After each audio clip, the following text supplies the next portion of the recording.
welcome to your favorite podcast of the night, working with DBS cards and trying to get you excited about the new set that is coming over. Right now, you can definitely tell how excited we are about the new cards that are coming on the tone of my voice and the look of my eyes that you cannot tell right now. Fantastic! Thank you guys for joining us right now. We have Mr.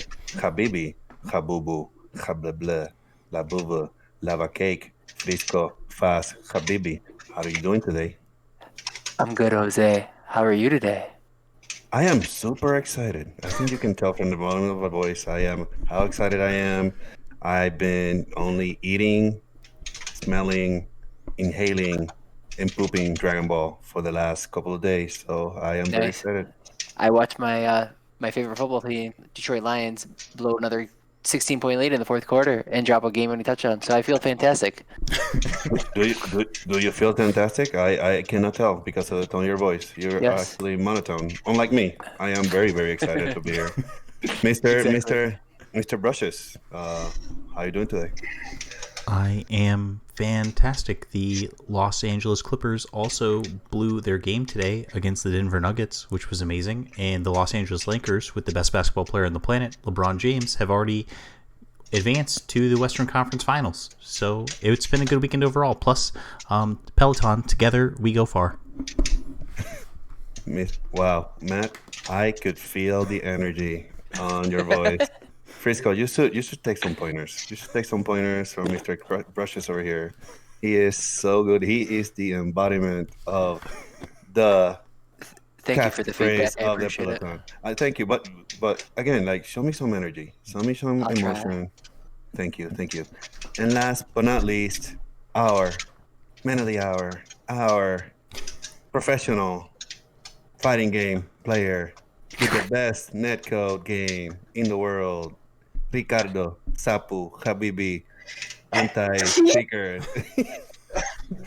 I, What do I you think? am I am feeling great. Right. I'm so excited to see you all. I miss you guys greatly. I just can't contain my enthusiasm for how I feel in this moment. Thank you for being a embodiment of how emotional we should be in this podcast. Because Frisco, again, let me take this opportunity to guide you on the way on how to be excited. What is up, Star fam? Welcome. This is tiring. This was. I'm sorry. This is. We got it out of our system. It's okay. It's all right. Richard didn't look at the camera the whole time. Oh, I guess I could do that. How you Huh? doing, guys? How you doing? I'm excited. I'm excited. I'm excited too. I'm actually really excited. This is our first time actually talking about set 11 as a whole. The whole set's been revealed. SCRs, ban list, that's all out there. We're gonna talk about it all today, baby. There was something else that happened last week, right? Last weekend, was it? Not this weekend. The last one, right? Something happened. Oh yeah, we met each other. Hey, we play cards in real life. We made snugs. These people destroy my toilet. Yes. In 2020, unheard of. Oh yeah, no. I mean, you remodeled your whole bathroom. The first thing was to do is take a deuce. So Absolutely. They repainted the walls brown. Yes, that's exactly what happened. exactly. So Anyway. just a forewarning. I don't know if this is going to go long, but I have a feeling we're probably going to talk a lot, and this is probably going to go over a little bit because we're catching up on a lot of information. So bear with us, and we have a lot of thoughts and a lot of experiences because we basically played like 72 hours straight of Dragon Ball Super of set 11, And we are super duper mega excited to show everything with you guys. exactly. The most excited. Also, I'm struggling terribly with a cold, and I haven't played much in the last couple weeks, so my contributions are going to be minimal. But I still want to spend time with the boys, so thank you guys for having me. We couldn't do this without you. You had to be here. We couldn't Thank you do it for without you. showing the enthusiasm. Thank you, Sap. That's Yeah, how it's- you describe, and that's how you become a leader of the team, by example and by emotion. Thank you. And if I you're love not you. playing Yoshi in Melee right now, I'm going to be very upset with you. Jigglypuff. Bro, it's low tier, bro. What you talking about, bro? Here, I don't know. as per your request, I will bring the screen over to the other side. Nice. I can at least create the illusion. So, first topic underway while Zap gets that, so we have some video so we can watch him play Melee. I like Maybe. We'll see. We're going to talk about SCRs. We're going to go over all 3 of them. They're all terrible, by the way. I know there's one that gives you an extra turn, but it's terrible. No. Super Shenron's bad. We'll talk about him. Wait, people. Oh yes, there are people that think somehow that Janim is bad. Yeah, we're going to talk about them all, and yes, and we'll kind of gauge what the community initial feedback was on each card, and then we'll give our takes on them and see how we like about them. First, we'll start with, I think Vegito Unison was the first one revealed. Correct. So we'll start with Vegito. Just to recap of what the card does. It's first Unison Secret Rare. It's a black Secret Rare, 25k double strike. It has a +1. You get to put X amount of your energy in your drop area, and you get to put X that same number back in your energy in rest mode. And then it has the -4, one of each color, like Strength of Legends Goku, favorite card. Why do you have to bring up Strength of Legends? Why? Because I have to. That's every podcast about talking about Strength of Legends. Has nothing to do. Has nothing to do with that. Has nothing to do with it. Has everything to do with it. So you pick one of each color: red, blue, green. You're feeding all the colors in the card. We're gonna red, blue, green, black. No. What are the colors that are competitive right now? Yellow. So you pick one of the 4 major colors, and then you get +15k and triple attack, and they can only activate counter once more for the duration of the turn, which is cool. The recap of that card is completed. Let's get our takes on the card and see how we feel about it. Jose, what do you feel? About Secret Rare, I think the art is wonderful. The card is something that you have to build around it for sure. Right. And yeah, he mentioned Strength of Legends because it's probably gonna be a Strength of Legends deck. Mm-hmm. He did it on purpose. He did an Inception move right there. Yes, but I love the card. You know, it's when it comes down, it's gonna I think with 3 counters, it's the only way that I can swing, right? Yes. Oh, thank you for reminding me. Yeah, you have to have 3 counters that actually swing. Yes, you're exactly right. I mean, having a threat that is non-interactable for 3 cost and be a potential finisher, 25k double, it's not that bad. But again, it's just a vanilla. If a vanilla 25k double that, yeah. If you don't build for it, it's not gonna do the thing. But this is Matt, what's your thoughts? All right. So first off, the only comparison that we have to this card is from set 1, Mighty Striker Son Gohan. He comes down a turn early though. He's a turn 3 play, 25k body with basically deflect and barrier, which is broken. I'm just kidding. This card for Secret Rare is really neat. It's a sweet build around, and I think all those Strength of Legends deck that Frisco's been building have really been dying for Secret Rare to actually play with them. And I think this is a perfect card to slot into like the Golden Frieza Strength of Legends deck. Like I think that's it's like a perfect home for it. So I think it's cool that decks like that have like a Secret Rare they can play. And honestly, I think for collectors, I think the card's going to be sought after. Is it going to be like high tier in tournament play? Absolutely not. But I think the card art is great, has applications on the casual level. So I think that's a win for everybody overall. Yep, I think I tend to agree with you on that part. I don't think it's going to see much play competitively. I think because a couple things going against it. One, it can only be a 1 of in your deck, and you need to see it. But then it also requires you to build a deck that filling the drop area and requiring a certain amount of energy. So if you mill the card, then I don't even think there's a way to grab back a Unison from the drop of black Unison, that is. So it's like once it's gone, it's gone. So it's going to be a feel bad if you don't see it. I think it's neat if you think about, honestly, like I know that in Vegex you might want to play like SS4 Black Smoke, but there's no reason not to play this card as a Secret Rare in Vegex because like a 3 energy double, like 25k double striker is still just good. So it's like, I don't think it's like, I think black decks are gonna like this because it's like a 3 energy Secret Rare, which is much better than a 5 energy Secret Rare. So, are you saying Strength of Legends Vegex is coming back? It was never a thing. So it was a thing in my book. No. Okay. Yeah, I think that kind of wraps it up for Vegito. Let's go over the next one, which I think was SS4 Broly. I'm pretty sure that was the next one that was revealed. God. And, first of all, the card's terrible. It only works with 5 cards. No, I'm kidding.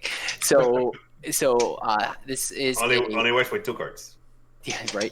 It's a 40k double striker ultimate. It has a permanent, well, I'll go over how you play the card. You have to have a 35k mono red Saiyan battle card. You have to sack that battle card, put the battle card in the battle area or in the drop area, and then you get to play the card for free. So already a plus. 40k double striker and barrier for free. Free. Cool. So direct successor. I know, right? Then there's more.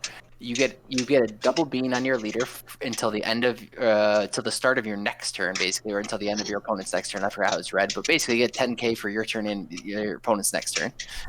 Then there's more. Your opponent's combo power gets -5 for the turn, and their leader gets -5k for the turn. All for the price of 0 energy. Wait, that's not for the turn. That's a permanent. So that's the permanent. Yes. That's the whole time. Yeah. So it's not for the turn. That is as long as this card's in play. Yep. The double bean is only for your turn and their turn, but the permanent for shrinking stuff and shrinking combo power and leader, that's until the card is removed from the battle area. All right. So yeah, what do you guys want to? Do you guys want to talk about this bad card or? I think it's pretty bad. I think cards that have too much text, they're really hard to read. So it's very distracting. So I really don't want to play cards that have a lot of stuff. That's why I play cards that stay just barrier, double strike, something like that. So. Bro, I love 50bibles.deck. What are you talking about? That's why I like Kid Coup, because it just they're vanilla, so I don't have to read. So, yeah. Less reading is better. That's why I'm a Kid Coup player, just so I don't. No, deck's card's broken. Card's really really good. We got to play it, and I think came into play, and it was very significant. So, yeah. I mean, the thing is that it comes down harder. Well, no, actually, no, not necessarily. The new Gogeta can come on turn 3, right? So it would have to be turn 4 to Gogeta because the 6 drop says you can't play battle cards for the turn, so you'd have to play at the turn 4. Oh, right. Yeah. So it's still really good. Oh yeah. Matt, what's your take on it? I mean, the 2 red decks coming out of Series 11 seem pretty powerful, so having a secret rare designed for specifically for them, those 2 decks is pretty powerful. So yeah. I don't really think you can go wrong with that card. I mean, being underwhelmed by it, it's all because of, I think people just lack context, and it becomes evident more and more every single day that people don't actually play the game as much as they talk about the game. So It'll be one of those things where, like, the more people experience it and see it hit the table, they're gonna be like, oh, this card actually does come down and win the game or swing the game. So I think it's definitely like a great secret rare. Probably won't be the most expensive secret rare in the set, but it'll be the second most expensive for sure. Yeah. Yeah, I definitely agree. I think I think a lot of folks aren't reading the full extent of the card and what it's capable of doing. I think it's just short-sighting the limitations of the card. Like, oh, there's only like 4 or 5 cards that work with this card right now. I'm assuming it's probably going. Thank goodness. Yeah, right. And you can't assume that there's never going to be a mono red saying that's 35k in the future that's it's going to be even more busted with. So who knows what the future's going to unhold. So yeah, I think it's definitely a secret rare they're going to want to pick up, and you're going to want to need it. And if you're going to want to play a red deck in the future, it's probably going to be one of the new decks that are coming out, because the previous red decks that's pretty much non-existent, right? So if you want to play a red deck, you're going to be one of the new ones. And the worst case, you can do crazy things like swinging with a Kava, restand it with the Toa, swing again, 25k. Oh, it has to be original power. You can't. No. Yeah, it has to be original power. That's why the card's bad. That's why the card's bad. Thank you. It's terrible. That's why the card's bad. No, I think I think the card's really good. If you want to play red and you want to play red next set, I think you're gonna need it, because it's just probably gonna be the best red decks, because red's really not existent right now. And from our impressions from the format, red is good. It is quite playable. Yeah. Oh yeah, for sure. More importantly, is you can play it in Series 10 Ginyu Leader by activating Tragic Awakening, putting your 6-drop Broly from your energy into your drop, and from the drop to the field, and then making that the SCR. Tragic Awakening. Yep. Broken. Big brains. Yep. So that was such like a weird departure. Like, all right, So yeah, all right, Tragic Awakening. all right, man. Sounds cool. She can do it too, bro. Yeah. Are you done with Tragic Awakening? Yeah. Yeah. Very But overall, Secret's good. You should play it. It's a good card, and it's free. If you complain about free things, that's You're not doing it wrong. Yeah. I don't, So, but I don't like free things. yeah, having free extension, even if it's free 40k double strike is like, I'm not saying it's in Celzino level, but a lot of people play Celzino sometimes even when they're below 4 life and just for one swing to go for game, and this has a lot of the same resemblance of it too. But you get more effects, which you can't complain about. Let's go over the worst secret rare of the set. By far the worst. It's a baby Hatchiac, by the way. The art is on point. Art is sick. It was the last secret rare that was revealed. Mono blue. So I'll kind of go over it real quick. So it's an 8-drop 40k single strike, and it is a counter attack. Once you counter an attack, they can't attack for the remainder of the turn. So you negate the attack, it comes down, get a 40k single strike, and they can't attack for the turn. How much energy do you have to spend to play? We'll get to that, my friend. If you have 3 or more energy and your leader is a mono blue Saiyan, you may pitch 1 card from your hand to play this 40k single striker for free. So you can activate the counter for free by the cost of 1 card.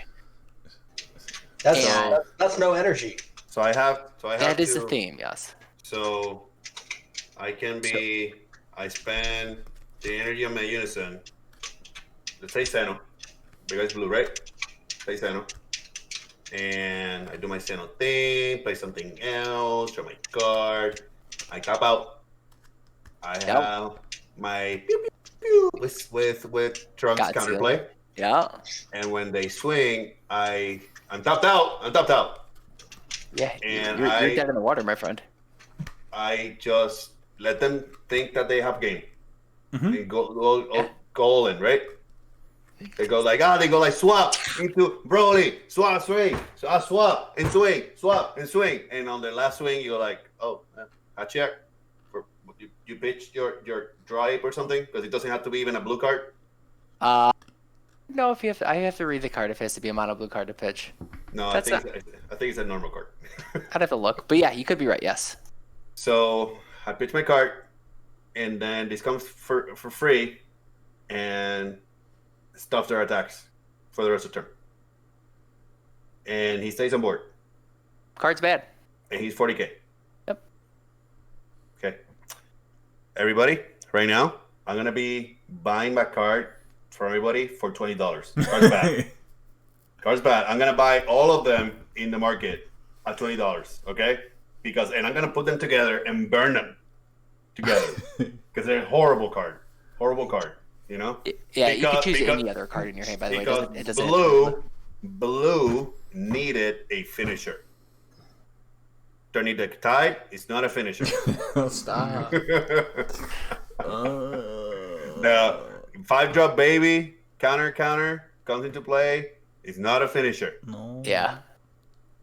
Nope. Okay. It's not a finisher. Nope. So we need a victory strike, bro. No, blue needs to sell. That's what they need, right? But the thing is, this card is the antithesis of Celzino, and it has like the same exact power level, just on the opposite side. Right. Like, to me, it's just absolutely absurd. Like, so let's put the sample of the yellow baby deck, right? Mm-hmm. Yellow baby go. I'm swinging 17 times literally on turn 3. If you get to turn 3, they go to Celzino. They go like. You're like, baby, you're like, oh hell, and you're like with Hatchiac. Yes. In the brakes. Gotta hit them brakes, bro. You gotta hit the brakes, bro. No, I mean, I like. First off, reading the card, I think we all had the same impression of like, wow, this feels absolutely absurd. Like, free stops the turn, like stops all attacks. It's free. Goes back to my turn, and in practice, right? We then started playing with the card, and basically, I was like, oh, I just have this trump card whenever I need it, and I can either play it. I can either play it early. I can play it late. And then the thing I was doing is I'm just playing SS4, and I'm like, well, next turn I go to 7 energy, so I'm gonna play Turning the Tide next turn. So I think I'm gonna tap out all my 6 energy this turn. Just gonna tap out, make a tappy tap. Dappy poo. Then the first thing they do, whenever it doesn't matter what, I'm just gonna be like, Hatchiac. and then they're gonna pass it back to me, with their tail between their legs. and then we're gonna turn the tide. Like it's just the card is so silly because it's just Blue already has so many floodgates just from like Series 10 promos and then now Series 11, and it's like, oh well, everyone's like, Blue needed a finisher. Blue's had its finisher since Draft Box 5. No one has just played the card. Like, no one's played the card. Like, so now you just have a card that just guarantees you get to play your finisher, which is just like absurd. It's so crazy. Yeah. Obviously, we're being totally sarcastic. We love the card, but go ahead. And we saw it in practice. So we saw it in practice. I think it was against Red Broly. Was it against Red Broly or no? Against Vegex. Against Vegex as well. Oh yeah, true. Yeah, it happened a few times. Yeah. So playing SS4 Vegeta, go to 3 energy. Same situation we said. Tap out for Zeno. You have turns active. So yeah, do their thing. I'm a 6 life or something. Okay, I'll take the damage. I'll get to the desired amount that I want to be, and then like, oh, Hatchiac. Okay, cool. My turn. Cool. Then I go into charge my 4th energy around to Zeno, going to the SS4 Unison, the new blue SS4 Goku Unison. Now they need to like get rid of stuff in the board, so that buys me another turn. Mm-hmm. Yeah. So it's like the flood. It's crazy. It's crazy because you're basically buying an entire turn. You remember Whis turn 1 with total energy, getting you another turn. This guy does it for free. Yeah. Yep. I think a very fair comparison of the card is actually a leader that got banned. I know Zap was kind of talking about it too, is Super Shenron, and how you got another turn. And that's essentially what this card is telling you, is like when it's in your hand, you guarantee that you're going to get another turn. And I know I'm a player that says this, but if you ever tell yourself, hey, if I had another turn, I would win the game. Well, you have the card that fulfills that sentence for you. That says, hey, when I'm in your hand, you're getting another turn, and you're not going to die. I mean, there's only a few cards that stop it with it's in the same color, like Cooler and Baby, 5-Drop Baby, that just basically like the battering lasers. That's the only way to stop the card. And another thing to note, that in Zay, you can't bounce it and reuse it or anything like that. So once it's in play, you can never play it again. Just an FYI. It gets removed from the game. Yeah, if it ever gets bounced or bottom decked or whatever. Yeah. But until Frisco makes a deck where he plays yellow into the permanent. You roboted. What did you say? I was saying how until Frisco makes a deck where he plays 6-drop King Vegeta to negate the ability on his Hatchiac, bounces it back to hand so he can do it exactly. Another thing that we kind of came up with in testing is like one thing that would feel bad if you you randomly ramp it or you mill it with like Bloodstone Wave or something. You just power over Sing in Time and you can grab it, because you can grab any battle card you want. So when your opponent knows that they have it, it's probably even more mind games too. Yeah, I think what people are underestimating is the unwritten abilities on the text. So first is if you do resolve it on turn 3 or 4, you get this 40k beat stick that if you play FTCs, It's just free burn damage every time it swings. By the way, this format, you need FTCs in every single deck. At least one. Yeah. And then, you're talking about how you tapped out on 6, which normally in a game of Dragon Ball Super, there's this unwritten rule of you can't use all your energy in a turn unless you're trying to win the game. So you're usually playing at least one less energy than how many you normally would on the turn. And this allows you to do that. So your turn before you play Hatchiac is stronger.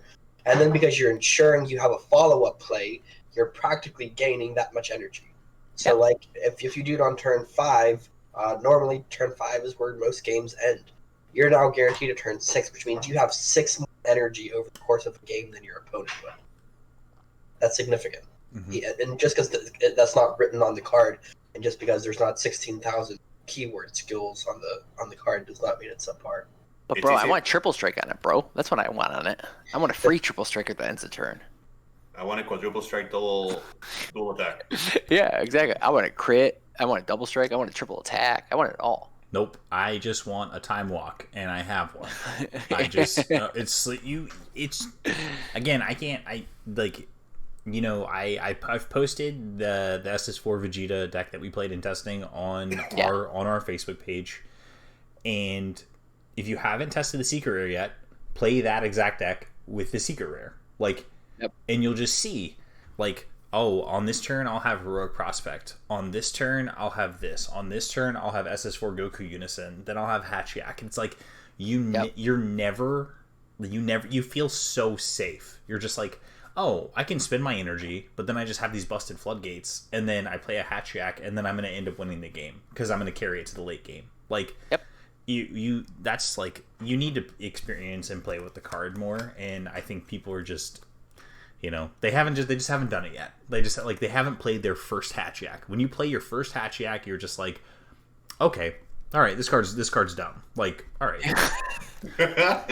Especially like turning the tide. What the big thing was with turning the tide that it could underperform was that you need existing battle cards, not just turning the tide. You want other threats, and this is an additional threat plus your unison plus your leader. It gives that extra push that just wins the game too. And threats that are 20 or more. Yeah, exactly. Yep. He's a little bit bigger than 20k, Just a little bit. Only tad. And you didn't pay for him, so you could tap 8, Yeah, man. Hey, guess what? In Kidku, you pay a total of 3 energy to get a 30k. Because you pay 1 for your Kidku, then you pay 2 for your Kidku to get a 30k. You paid 3 energy for that 30k. I'm telling you to pay 0. And you stop the turn. Or 40k that stops the turn. Crazy. Wow. I don't get it. So yes, I think there's a lot of rumbling and jumbling about secret rares not being great in this set, and that they're going to be cheap and whatnot. But I want to forewarn you. That's kind of folks getting ahead of the curve, and they're not really understanding how the turn structures are going to be happening in Dragon Ball Super. Correct. So yes, I don't think the secret. Or people that actually know that the card it's good, and they want to try to buy it cheap. Yeah, bamboozle you and try to get it for free. Like I was. I'm gonna buy it for 20, boys. If you guys want to sell me for 20, I'll take it for 22. I'll pose it. I'll 20. I'm one upper. I'll 21. I'll buy 20 of them. The thing is, it's like the red and the blue decks feel like some of the best decks. So it's like, those secret rares are going to be expensive. That's just the nature of it. If those are going to be the best colors and the best archetypes, then those are going to be the best secret rares. Honestly, I'd say Cells In is the best secret rare in the game, and after testing all last weekend, Hatchiac is super close to being number 2. Super close. Because it's I know it doesn't win you the game. I know that. But it does actually. It does win the game. But when you reflect on a game and say why did I win that game? It's because you probably resolved the Hatchiac. Exactly. It didn't actually win you the game. It's because you actually resolved it and you drew it. And that's what it's going. For me, as the one that has most fun also playing aggro, I think Hatchiac is the most terrifying thing. Terrifying thing. Because imagine a turn where I'm yes, I got to turn 4. I'm gonna do my craziest stuff. Then Hatchiac comes in. Now I have to deal with a deck that rams into that is on 5 energy, and now it's gonna run me to 7. Well, I'm Oh. super dead, right? So I'm gonna have to deal with their bombs now. So, for me, I think Hatchiac is better than Celcino right now Okay. in this format coming. I just want to take a quick second and pour one out for SS4 Gogeta. I'm sorry. You're just. Everyone's like, this was blue secret rare. SS4 Gogeta was never good. That card was never a good card. I'm sorry you overpaid for it, but that card was never good. Any card that tells you that you can't play the game anymore and you casted it's a terrible card. You're like, oh yeah. Like, there's so many times where I'm just like sitting here like, I really want to hold up 2 energy for this like topo in the previous format. I was like, but I have this SS4, and I'm just like, well, if I play this SS4, I can't play this. So right. Why do I even leave my energy up? I can't even play the things I want anyways. Time to use Frieza Army Reborn from Clash of Fates. like that's so terrible. Like, we poured out one for the boy. So your secret is trash. It's beautiful though. It is beautiful. It's a very good looking card. I don't like it how it looks, actually. Ooh. You like your hotcakes today, my friend. Shots fired. So, excuse me. That will wrap it up for the secret rares. We're gonna go with the next hot topic with the ban list. Yeah, it got released last week. There's a little bit of error on the site, but then did you mean the unban list? Yeah, the unbanned list or the errata list. Actually, nothing even got banned. It was more the errata list and unbanned. We'll go over it. I think the biggest thing that happened that reflected the format was the Bobbity errata. Basically, right now wrong card. Yeah, you gotta get a great card, bro. Bibbidi errata. Bibbidi errata. Yeah, Bobbity Bibbidi. I always forget them. The super combo is now a max of 12k instead of a total of 15k power. So you can't go to like 50 or 60k with it anymore. So just there's a max to it. So yeah. Terrible errata. I wanted it to be infinity -1. Terrible errata. Unplayable. I think it's a very fair errata on the card. It doesn't make it super unplayable. It just makes it so you have to see up when you're greater than 4 life, and then when you're less than 4 life, basically Vegeta is going to be better. But That's how I look at it. Think about it from a math standpoint, right? Your standard super combo draws you 1 card and goes into usually a 5k, because when you want it, you're essentially I want something else to combo. Yep. This card's already doing that without having to draw the extra card, right? Yeah, you don't move your deck, but again, I really thought they were gonna go a little bit higher than that, but yeah, I think it's a fair card now. Yeah, they couldn't go more than 20. Like, it was between 15 and 20. There's no way they could go more than 20. And to be fair, in the new format, we tested the Vegeta both ways with the BBD still in and the Vegeta, the new super combo Vegeta. And I like Vegeta much better with a Vegeta, because you dig through your deck and then you flip again, and now your super combos are alive again, and then you just go through your deck so quickly, so quickly. And just to expand on that point, you like it more because it's a little bit more thoughtful gameplay, and it's not as like, hey, I'm gonna foo and get Bibbidi and then just win the game. It's a little bit more, you feel like more inherently in the game, and not actually just like doing something silly, and it's just more thought provoking. Well, not only that, but also it's like, many games you mill the BBDs, and okay, you drew into the foos, for example. So then now, okay, you get 1 BBD back, but if you're playing against some deck that is playing either crit or being aggressive, and your mills were very mediocre, then now your hand is going to be really small. So like, you can play around the BBD if they have a small hand. So you just swing multiple times with small swings, right? So they have to defend their life anyways. Right. So, and that's why I feel like the Vegeta makes the deck. So I think the ceiling is lower, but it actually has a better spread of the good matchups. So that's my opinion, at least. That's how I feel about it. Matt, how do you feel?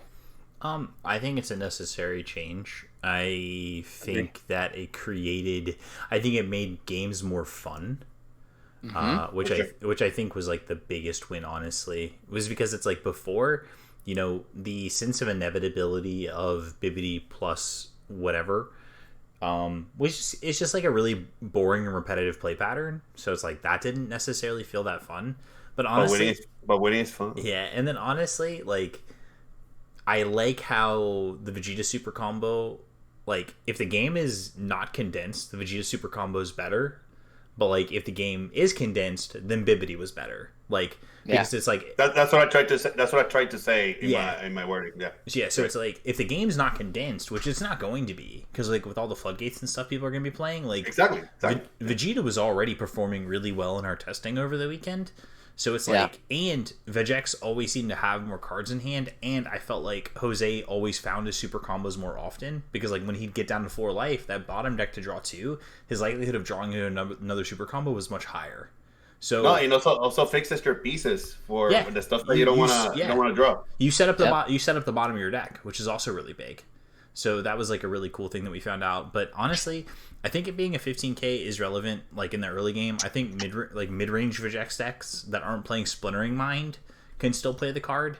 And also, like, people still forget that Supreme Kai of Time is just a free 10k combo the deck inherently has. So it's like I mean, for 0. Yeah, for 0, you paid nothing for it. Yeah.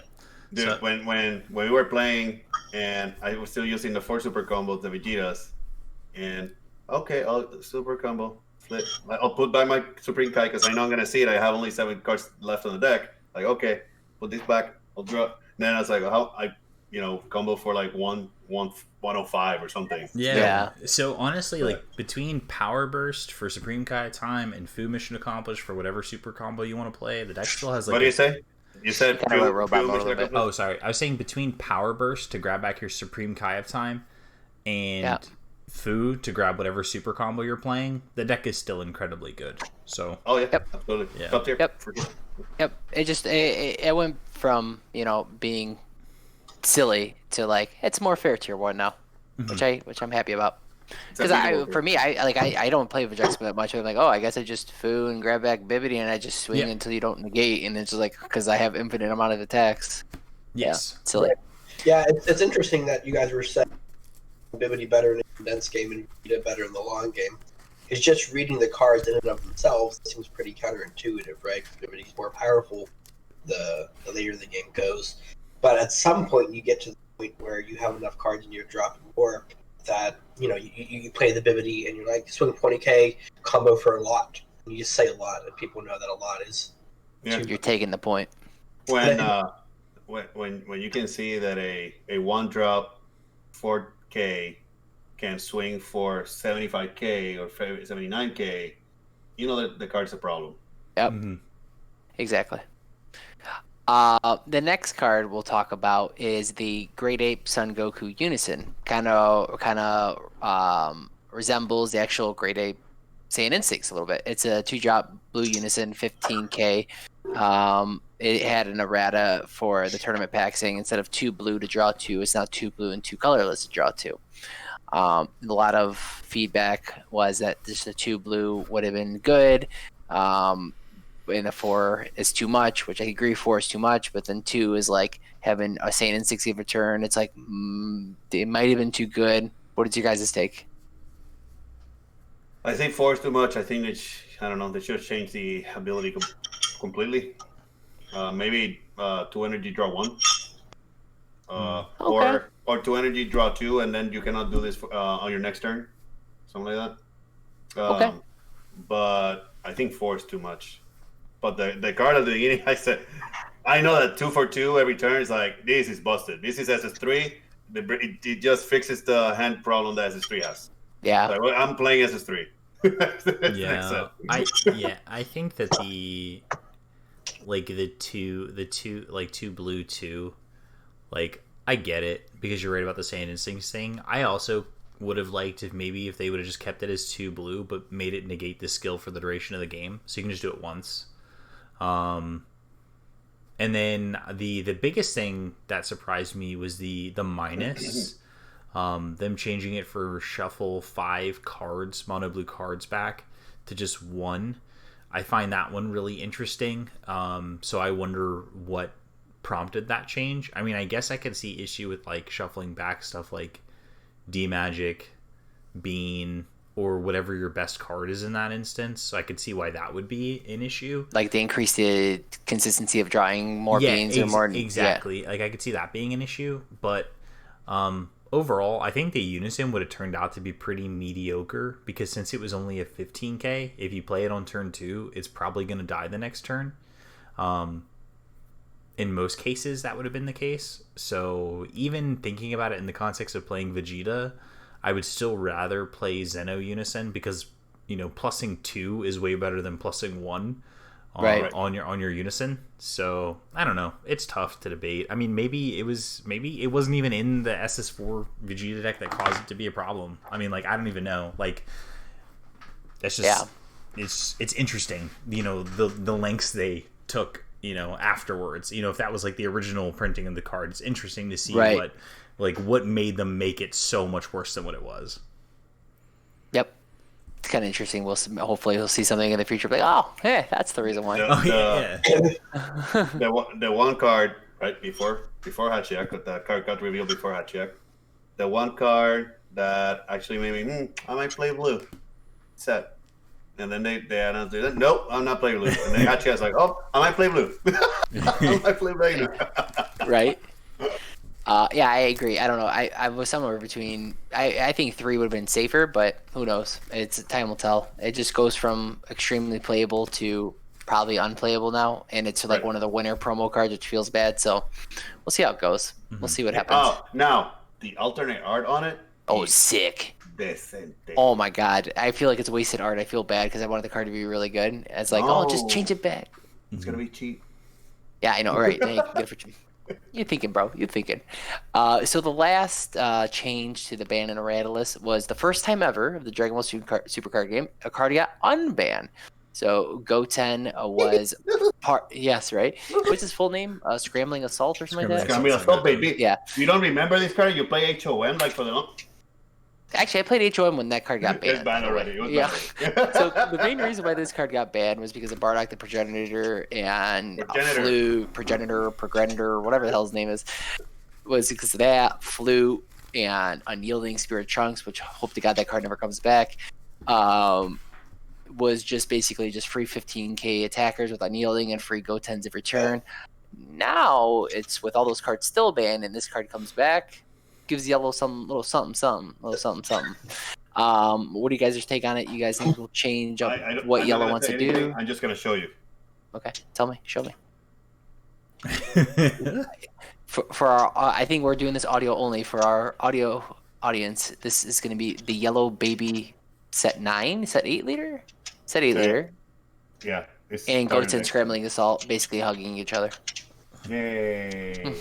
Because it is going to be a good fit. But yeah, what's your guys' take? What do you guys, do you think it's going to change up yellow a little bit? Do you think you're going to play it? Successor of Hope back into Grandpa Gohan to Goten? You think it's happening? I think yellow needed something. Yeah, okay. Yellow was hit in the nuts. So bad in this last sets.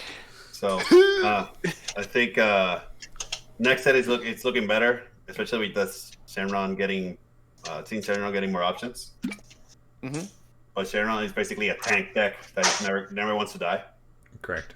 And then on turn 6, just Yeah, just traditional mid-range yellow didn't get much help. So I'm excited to see what we can do with the options that we have now. Right? It's been a long time. This was since set 4, right? It got banned. I think around Clash of Fates year, whatever Clash of Fates came Yeah, out. yeah, you're right. Or somewhere around there. I don't know the time frame of that was. It was right after Nats basically got banned. Yeah. Yeah. So it's been a long time. So I'm looking forward to see what crazy things we can do. I think there's a yellow leader that gets new life breathed into it, and it's not the leader you're speaking of. I actually think Galactic Emperor Frieza from set 1 Ooh. major reason why is because the Goten restands at the end of the turn, which it protects it, which is that's why Goten is so good. If Goten lives another turn, that's when it starts accruing more value.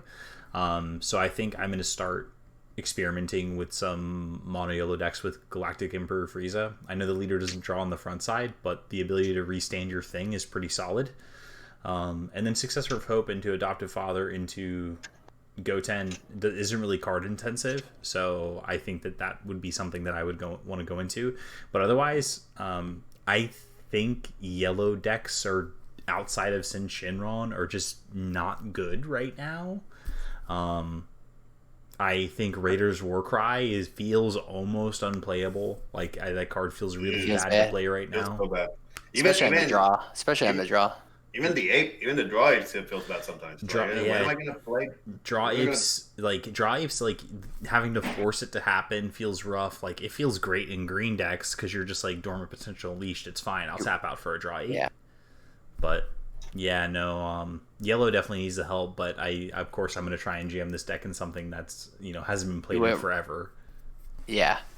Yeah, I'm kind of curious how it energizes yellow a little bit, if that's going to be like a staple in the new yellow decks. I agree on Raiders Warcry. It kind of feels really good if you can resolve it, but with everyone having a turn 2 counterplay now, and it just, I don't know, it loses a lot of value, especially on the draw. I think it needed Flute back. No, never. I'm kidding. Imagine if Flute came back, oh god. Oh my goodness.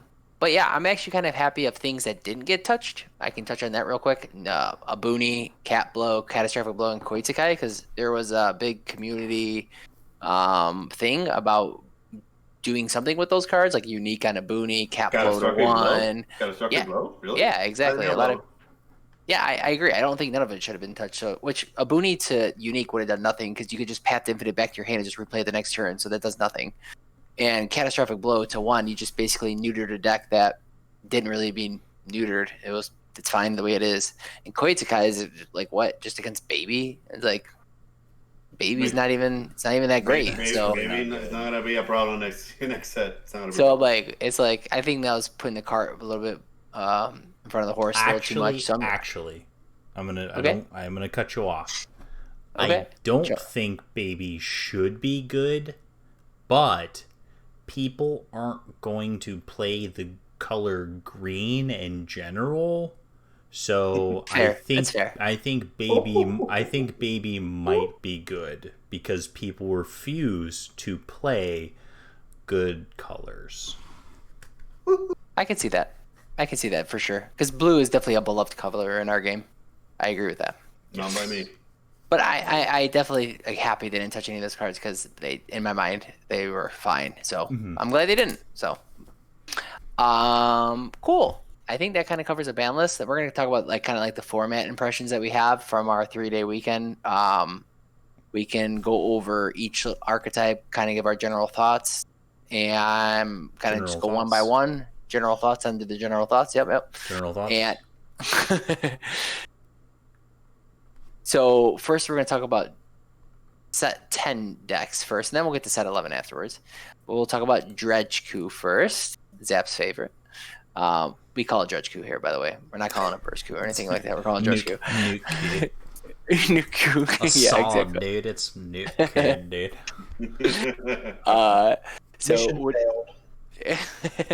I know, right? So let's talk about Dredge, and what do you guys' take on it in set 11 coming up? It is the way. Oh, you like it that much? It's the way? 100% the way? I think it is the way. I think it's the gatekeeper. Okay. I think because the decks that are going to keep in check blue, which is what everybody's going to be playing, because people would play blue, feel smart for some reason. It's true. So, because they feel safe. So, the ones that are going to keep them in check is red. And red wants to go tall and white, or at least tall. And he likes to do a lot of things. And there are combo decks too, so you need to have a lot of things in your hand to be able to fuse or to swap with Broly and whatnot. So Dredge Coup both gets rid of the board, but also disrupt your hand. So, And That would. Oh, God. no, I'm just saying like having testing now with having the cooler unison in there. That's a lot of work because now you can also do additional pressure defense. Okay. Matt, what's your take on Dredge? On Dredge Coup, Yeah. personally, I'm a big fan of agency, like having agency over the results of your games. And You're going robot mode. You went robot. Yeah, you grow. Hold on, I don't know why that's happening to me randomly. So what? Oh, go ahead. I was just saying that I enjoy having agency over my games, and Dredge Coup allows me to make a lot of micro decisions, which feels really good. I'd say that the tools it has to address a lot of the decks in the format, it's pretty robust with its tool belt, and with set 11 and the introduction of Man on a Mission, with the introduction of the new Videl blocker, with the introduction of 4-drop Prince of Destruction Vegeta, like, the deck gets to have it all without having to get, like I wrote the article today, don't get too cute. You don't have to do the Hopeful Future package anymore. You don't have to waste slots on things that don't matter. Like, you just get to play your Bardock Unison, your Cooler Unison, your finishers, your Man on a Mission. You get to be Hand Destruction. So I think it has a really solid place heading into Series 11. But again, I don't think people will play it. So yeah, I like it a lot. It's kind of crazy how much matchup spread it has. Like it's not really. It has some great matchups and some bad matchups, but in general speaking, it's probably pretty even keel across the board. It's going to be mainly on the pilots on both sides, and I think the deck is going to be well positioned. I think if you like green, I think it's probably going to be the way. And yeah, I think it's really good. I agree with everything you said. But on week 1, it's going to be the top deck because people are going to be on Baby. Baby suffers from. Oh God! If anyone's playing a blue strategy, I would just go straight into Dredge Coup. Yeah, easy. Because you just don't interact with them or anything. You just sit back, relax. You're like, all right, cool. I'll just pitch your hand and just accrue value over every turn. And you're gonna focus on killing your Xeno. Yeah, exactly. That's it. Yep. You become peak John Jones in the UFC world, which is I'm just gonna fight you for 5 rounds. I'm not gonna knock you out. I'm just gonna win over 5 rounds, and I'm gonna drain you. It's gonna be boring. I'm gonna give you leg kicks. I'm gonna jab. I'll take you down a few times. I'm gonna win on the scorecards. That's it. Like, yep. That's what Dredge Crew does the best, man. I like it. I like the analogy. I like it. The next we'll talk about is Vegex without Bibity because we tested both. We won't talk about Vegex with Bibity because I don't know. Well, I think without probably gives a better estimation of how we feel about it. What did you guys think? So without touching as much, since we already covered a little bit on it, but I think so. Before the matchup against Dredge Coup was worse for Vegex. I think now with the super combo it gets better. Yeah. You can filter stuff and do a little bit more. Vegex stays almost the same, you know. Like I think he still have a lot of good matchups, very little bad matchups. But unless you're me, they're piloting. All of your Vegex matchups are horrible because you mill them. So. Yeah. Cool, Matt. What's your take? What is your impression on Vegex? I think it's still one of the best options for playing an aggressive strategy. I just don't like decks that are high variance. So yeah, I personally wouldn't play it because hoping to get lucky has never been my style. But I do think it's still one of the better decks to play in a tournament just because it has a lot of free wins. You have a lot of games where you'll just open mill busted and then the game's basically over. But then you also have the inverse in some of your games, so just be prepared for that. But I still think it's one of the top decks, definitely tier 1. Oh, 100%. I definitely think I definitely got a notch a little bit lower with the Bibity errata. But that doesn't take anything away from much of the deck. It's still tier 1 if you still have it. Reluctant and Splintering Mind is still the way. The combo just fulfills the deck so much, and it's still nasty. just got better now with the champ pack promo. So everybody has access to it now. So exactly. Yeah. I don't think I think it's still going to stay in there. So if you have invested in it, if you have if you bought cards for it and everything, it's not going to get any worse. You're still fine. Turn 2, swing into all your things, assuming that you got into Unison, a leader, a Vegito. Right. Then fuse into Vegex, promo, champ pack, swing with it, 20k now, evolve into the other one, 30k double strike. Yeah. It's a lot of swings. And a lot of swings. And now you have a guy that's controlling your board too, removing stuff from the board. So. Yep. All right. Next set 10 deck we'll talk about is Sin Shenron. Matt, this is your fave. I'll let you go first. Well, I'm finally glad, first of all, that Jose got to play the deck. You got off. Oh, I'm just happy that Jose actually played the deck because he talked a lot of crap about it before. But in general, I think that it's hands down the best yellow deck you can play. It's powerful. It makes you feel smart. It does. And honestly, it's one of those decks where if you master it, I hate that feeling. I know. When you master it though, like you just lock your opponent out of games completely, and you just take full control, and then just beat the living daylights out of them. Turns 4, 5, 6, and beyond. Yeah. I think the problem is the red matchups are brutal, and Obuni and Metacooler Unison give it fits. Just because, the 15k attacks, they don't have Bean, so it's, pretty rough. But outside of that, I think it has game against basically everything else outside of Invoker. Yep. I would definitely agree that, Invoker is rough. Blue with a Booney's rough. But it has a really good matchup against Dredge Coup. We've definitely learned that. Yeah. I'm working on it, though, from the Dredge Coup side. And I'm getting, much closer. It's a really unorthodox approach. But I'm getting closer and closer on that matchup, both pre and sideboarded. So we'll talk about that in future. So it used to be 10 miles of difference. Now you're at 9 miles. It's 5.5. All right, we're closer. We're in jogging range. All right. You want to speak about Sin Shenron at all, Jose? Terrible. I'm kidding. I just wanted to his face. No, it's actually really cool. It's really cool.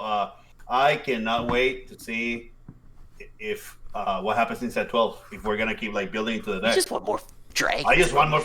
I want to make a Shenron. I know. I wanted to swear, but I couldn't. I was like, you just want more dragons. I want a dragon that I do 6 and they fuse together into blue eyes white dragon. Oh no, my wrong. Sorry. Red Eyes Black Dragon. No, deck's awesome. It does things, especially when you go into the loop of just against Dredge Coup. What it's so bad about the matchup between Dredge Coup and Sin Shenron is that Sin Shenron has the ability to tap Dredge Coup and then keeping them from swinging. And the leader has to swing to get the stuff in the graveyard and whatnot. So they just like Matt always says, is that you're killing them with 1,000 cuts, right? Mm-hmm. Yeah. Which is, what me from the outside watching the deck is I don't find this appealing. But actually, when you're playing the deck, there's a lot of stuff to do. You're moving stuff from the graveyard into your field and looking into your deck. Your stuff. There's no repercussions to your stuff that dies. So you just draw when your stuff dies. You just feels good. Cool. We're gonna talk about one last set 10 deck. Well, not even set 10, set 9 deck technically. Invoker. We tested Invoker a little bit. I guess I'll just give my impressions out of first. I think it's still gonna be a really good deck. I think it's the best slow deck that we have. So if you think your format is gonna go 5 turns or later for sure, Invoker is probably going to be the play. I don't know if we're definitely going to be that route or not, but it's still a really good deck. I don't think it got any worse or anything like that. I think if you still have it built, it's still going to be a top tier deck. You could still play it and still have success and probably even win a tournament with it, just depending on your matchup spread. So it didn't get any worse, and it's still good across the spread. It's my take on it, really. It does what it wants to do at the turn that it needs to do it. Yeah. To win a game. So the same thing. Yep. You got any thoughts on it, Matt? I think the deck is powerful in a world where everyone is playing to not kill you. I think it's great. So if everyone does what they're going to do, which is they're going to sleeve up their super fair blue decks, outside of SS4, because I think SS4 can maybe beat the punch in times or be able to have access to a counterplay at the right time. I think that the deck could do incredibly well if people are just playing fair. Or, if they're not playing the hyper aggressive strategies or the decks that interact well with it, then yeah, it has the potential to be best deck in the format levels, just depending on how people play the upcoming sets. Violent Rays was a huge pickup for the deck, though. So I agree. Yeah, Violent Rays. Yeah, now in poker, basically wants to split that in topo, just 2-2 inside and the other 2, or side in 2-2, and you can side in more copies after games 2 and 3, etc. So I definitely agree. Now we're getting into juicy stuff. We'll get into set 11 decks. We'll start with the red decks. We'll start with Red Gogeta. Ooh. Go ahead, Frisco. I love Red. It's a terrible deck. You're the godfather. I know, right? I absolutely love Red Gogeta. It does its thing. It does its thing. Consistency now. The Vegeta deck all the time. It does the thing. It does the thing. It does the thing. It does the thing. It does the thing, and it's very hard to stop, and it's very oppressive in a sense that like you have to change your whole structure of your turns to play around the 6-drop, which is great. And the Vegeta from the tournament pack, it was exactly what the deck needed. It was just to tutor it and make sure you can do it. When the thing is, if you're gonna play against Gogeta, you either have to kill them on turn 2, possible with Broly, we'll get there, or have a plan to try to play while the 6-drop is in play. It's a pain in the butt. It's a pain in the neck to deal with that guy. And if like Baby gets, I know there's a concern about like Mafuba and stuff like that, and there's ways to play around Mafuba. And there's the good thing about Red Gogeta, what he can do, what kind of the set 6 leader did, is that it has the ability to go super aggressive, or it can even play the long game very, very well. So because you can just burn them if they don't play battle cards, you don't play battle cards. Like, all right, I guess I'll play the 8-drop and just burn you 2 whenever I want. So Father Son Kamehameha. Yeah, no, exactly. Father Son Calicut stored. Yeah, right. But you have to bounce it, warp it, bottom deck it. Unless you're Prisco and you draw your 2 copies of your Strats of Universe 7 every single game on turn 3. Truth. Broker, you're not cheating, you ain't trying. What's your guys' thoughts on the deck?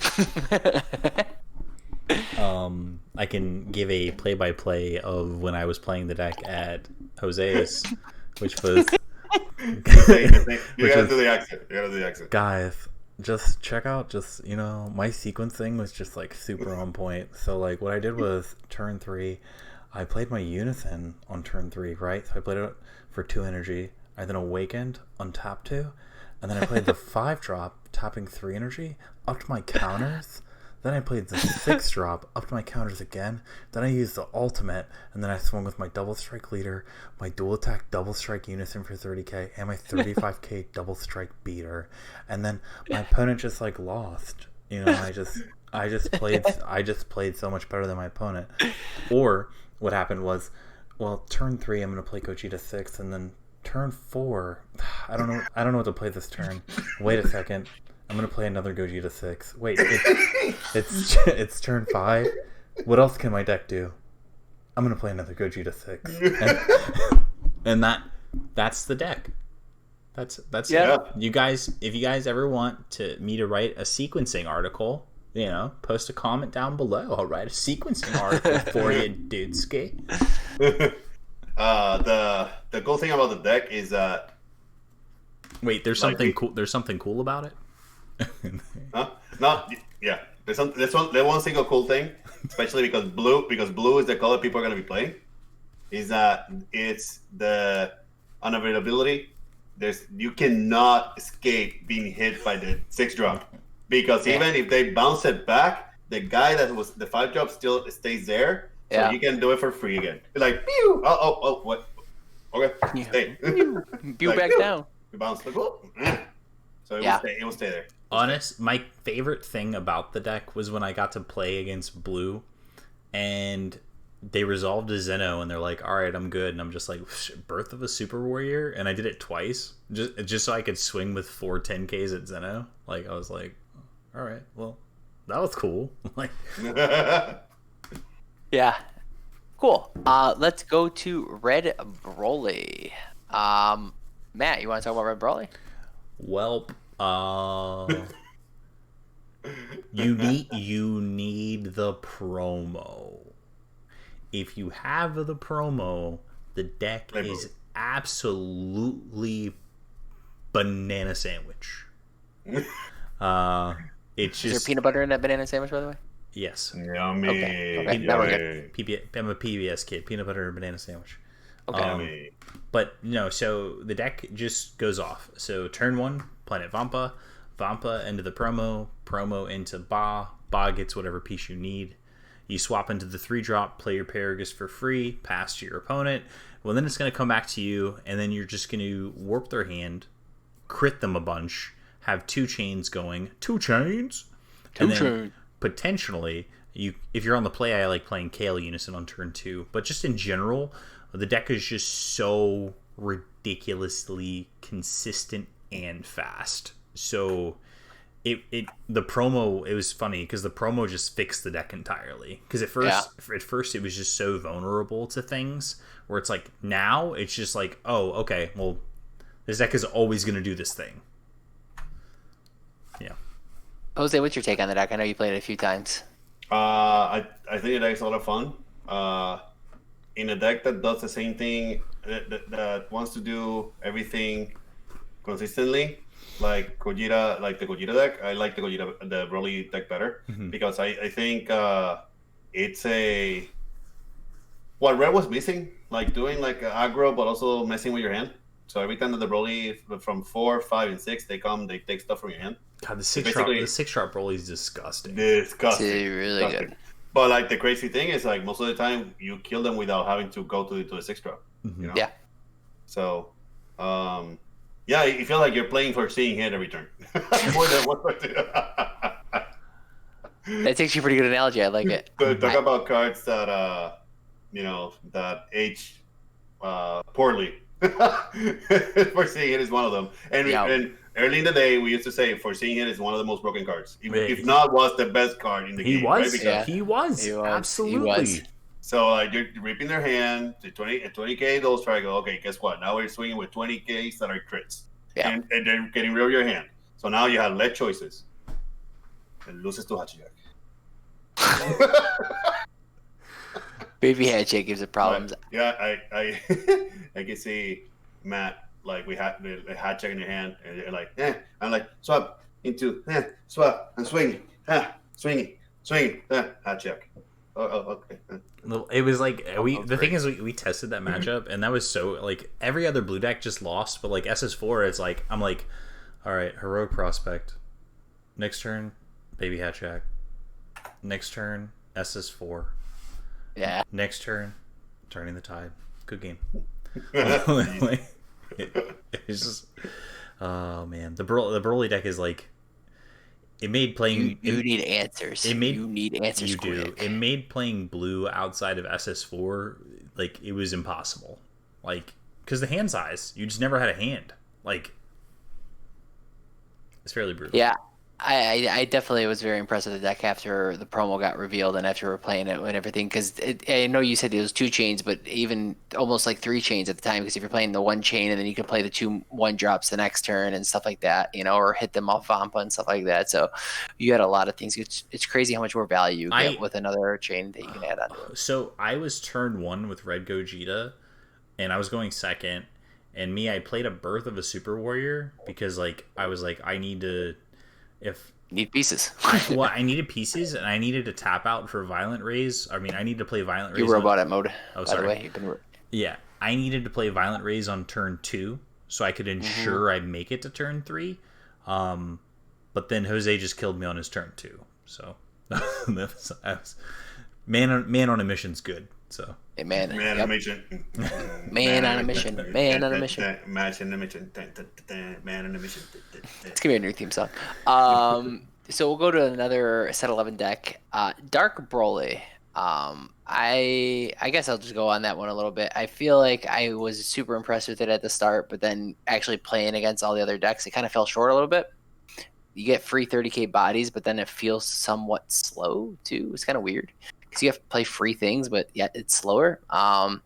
So and it has a lot of checks to it: Violent Rays, Dormant, other floodgates. Send Shenron in general. Yeah, that game was so unfun. I was like, I'm gonna Zamasu his leader every single time. I'm gonna block with my revenge blocker. All right. Yeah, exactly. I just think it has a lot of bad matchups to the top tier decks. So yeah, it's gonna be a fairly cheap deck to get into because a lot of it's like common, uncommon. There's like one SR you need from the set, but overall, I don't. It lost a lot. It lost a lot to the good decks. You guys want to add anything out to that? Yeah, I think heroic prospect is going to be an expensive promo. Yes, it is. Yeah, and the fact that the deck just like if you don't have Super Kamehameha in time, then you're just going to lose to heroic prospect, and then Violent Rays. The red decks are going to be popular. Violent Rays turns off your whole entire deck. So the deck and feels... then there's Dormant. And then, like you said, I think the biggest weakness Dark Broly has is that all of the turns are predictable. Yeah. So as the player defending, you know exactly what sequence they have to go in. And if for some reason, let's say they swing with their 3 battle cards first, then they try and swing with their leader swing to try and combo them off. If you just then negate their leader swing, then now they won't get that ability to combo their board away. So right. you can really shut them down, like just by learning the sequencing of the deck. Yep. And I totally agree. Violent Rays. Violent Rays. Violent Rays destroys the deck. Destroys it. Mm-hmm. Yeah, one piece of information we kind of learned, I guess, going back with red decks is that you still needed. I feel like you still need Topo against Vegex, just to kind of throw that out there. That kind of just jotted me back. But anyways, we'll talk about just blue decks in general. I think, Matt, if you want to talk about SS4, because you like SS4 a lot as far as the best blue deck, want to give your impressions on that? It's just the one I've spent the most time on in perfecting like my build of it. Yeah. And I think I personally think it's the best blue deck in set 11, and the reason why is it's not because the leader ramps you, it's because it has the potential to ramp you, and those two things are very different. Ramping you is one thing. SS3 is a leader that ramps you right away, so you'd be like, oh, well then SS3 must be better. No. It's actually the fact that SS4 trades for such high value cards oftentimes, and just the threat of ramping is going to be more powerful than actually ramping, and then the turns you do ramp, it's just value. Like, you're just like, oh, okay, well, I have this Kamehameha, I'll combo it, I'll get the ramp. So the deck just does everything you want, and then once you're awakened, the leader is incredibly powerful, and then the deck draws a ton because of Bulma and Blitz Waves, which a lot of people don't and haven't dove into that yet. And I think once you start exploring the numbers and the math behind Bulma and Blitz Waves, I think you'll start to see that like we played games and we'd almost deck out in Vegeta. We'd go through almost every single card in the deck, which means we always were finding our secret rare, which was so important. Whereas like the other blue decks are only getting maybe 6 to 8 cards deep when you get to like turn 3, turn 4.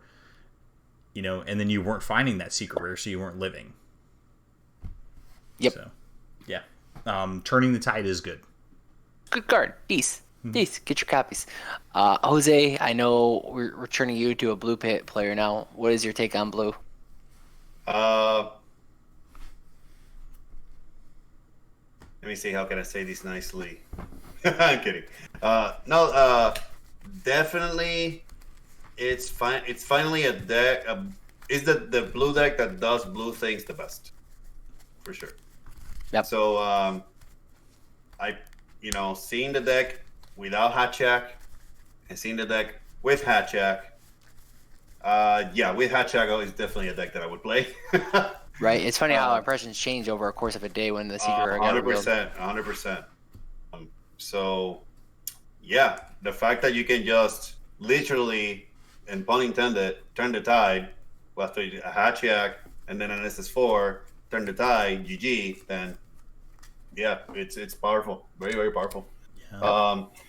And I love the flavor on the leader with the Blood Wave that it lets you awaken. Like you need the Blood Wave to become an SS4, like in the show. Terrible saga, but anyways, the flavor is really good.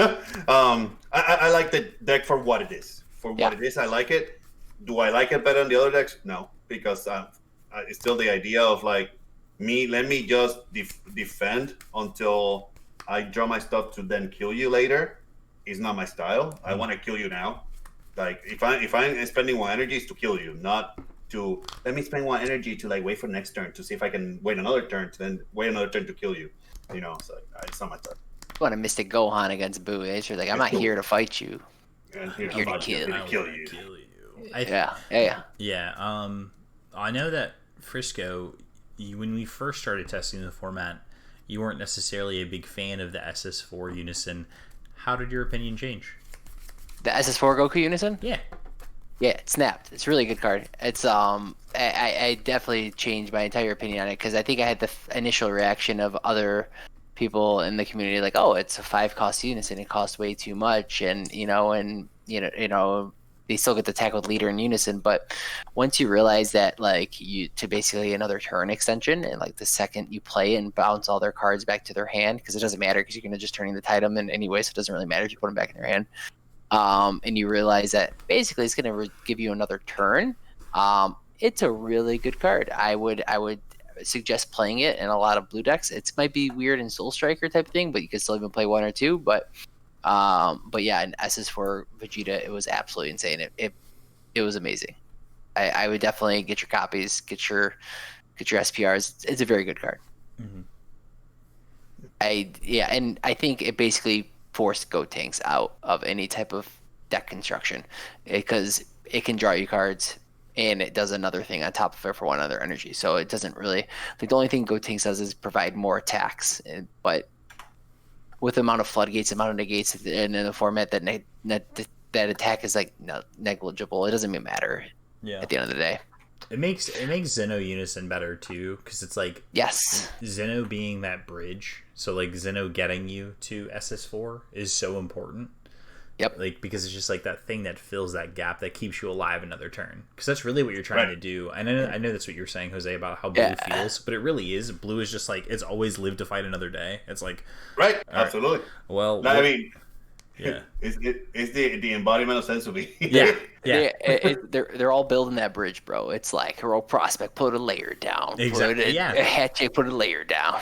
Yeah, which is why that's I guess that's the reason again why I like SS4 Vegeta Leader so much, and why I like Xeno Unison so much is like you're just creating this critical mask that just like cascades as the game goes on. It's like you're like, okay, well I'm gonna stop you this turn. I'm going to stop you the next turn. And then, like, I have a definitive end point. Like, I am trying to achieve this goal of getting to 7 energy and playing Turning the Tide. And I am going to get there, which is so important for blue. Yeah, and just to talk about a Soul Striker and SS3 perspective, Soul Striker, I want to put back the Dispo Draftbox 5 SR. I forget the full name of it, because what Soul Striker lacked a lot is a turn 2 play. Turn 1, I was doing Kid Coup to 4-star balls, just accrue value, stay at a high life total, and turn 3 is, Unison, turn 4, Booney, turn 5, etc. By the way, Baby Unison and Soul Striker is really good. But then that turn 2 play, you just wanted something rather than just charge pass. And if you didn't have a Kid Coup, so I really want to test Dispo with it to see if it changes my opinion on it. My initial build of SS3 was too high of curves of floodgates. So my eyes kind of lit up when I saw Gohan and Vegeta. However, SS3 starts off so behind that sometimes your opponent could just fight through those floodgates. So they're not really true floodgates. You're just overpaying just for a negate. So the one reason why I liked SS3 Invoker so much is that it has a negate that draws cards. So I want to go back to mono blue SS3 with just final shine attack and just lean into lower curve negates and just have more of them rather than just having these floodgates that they can potentially fight through. So I want to do both of those, and then I'll let you guys know how it goes. Thanks. But yeah, no problem. So that kind of wraps it up with our format impressions. We probably went a little over. I want to end it off talking about our amazing experience at Jose's with the best host on earth, and then let's go over that. First of all, I had a great time. It was amazing. We got to jam games, got able to cuddle. We watched movies. Yeah, we ate food. Yeah, we did. We ate good food. And it was a great time. It was good seeing everybody, and I miss it already. I need to go out. I need to do things. Right now I just stay home, so it's good to get out and do things. That's the hardest part, going back to normal. I know, right? Like going back to online games. Yeah. There's nothing better than playing paper, man. I know. It hit you in the jellies, right, Matt? Yeah, it was like straight up in the jellies. It was like 72 hours of just spending time together, and you broke up. Oh, you robot mode a little bit more. Sorry, 72 hours of spending time together, and 60 of it playing Dragon Ball. We slept very little. Yeah, we slept maybe 4 to 5 hours each night. Going to bed at 3 a.m., getting up at 8. The second night, I was like at 2 in the morning, 3 in the morning, 2:30 in the morning, something like, guys, I'm tapping out early. The funny thing is, I feel we could have technically played more. Because some nights I was like, we probably should get some sleep. Yeah, no, I got Frisco on some like big energy drinks, big boy energy drinks. So he was like ready, so no, that was incredible. And then of course hanging out with Jose's brother. Shout out to Denny's. Hey, buddy. We had amazing food when we first got there. The first day we went out to eat, watched the movie Constantine, classic, watched the DC I forgot the name of it, Apocalypse, great time. And then we played Dragon Ball. lots of Dragon Ball. And the testing environment, I can say having a small group of 3 really like-minded people was super helpful, because we stayed on task so well with testing everything, laying out matchups, figuring out what we needed to test next, what we needed to figure out, and we didn't go too far off the deep end with brewing or different ideas. A lot of it was optimization and making things better and having these conversations. So that was a really good experience too. It's something I'd like to repeat in the future before another major event or major set release, is just small group grinding out the format, figuring it out, and then preparing for whatever we're doing. Yeah. The other thing that we didn't mention, celebrated my birthday a week before. Yep. My birthday was yesterday, September 12th. But my brother cake, and celebrated too. So gained 3 pounds that weekend. 3 or 4 pounds. We ate a lot. I think we actually ate healthier this time than the time before. We did. We ate healthier this time. We threw back some Oreos back then, bro. Oh yeah. It was no joke. It was no joke. Bro, Crystal Light though. Shout out to Crystal Light. You got destroyed. I was like after you guys left, I'd be like, no Crystal Light. It's Frisco. It's Frisco, dude. Every time Frisco came back, he was like, "Yeah, man." Frisco was like, "Crystal Light, man. I love this Crystal Light, man." Yeah, bro. It's like the aspartame. It hit me real good, Aspartame. My apologies. No, the stuff is good, bro. I got a whole mug of it every single time I went back there. Yeah, dude. So yeah, we'll call it here, guys. I hope you guys enjoyed the podcast. It was definitely a great time, Jose's. We got a lot of information. You're gonna see it with different articles, videos, etc. And we'll catch you next time. Pitu, pitu, pitu, pitu. Yeah. Chicken and can and a cup, yeah. Mama. De rutu, pitu, pitu. Rutu, pitu, pitu, pita. Okay. Bye. Bye.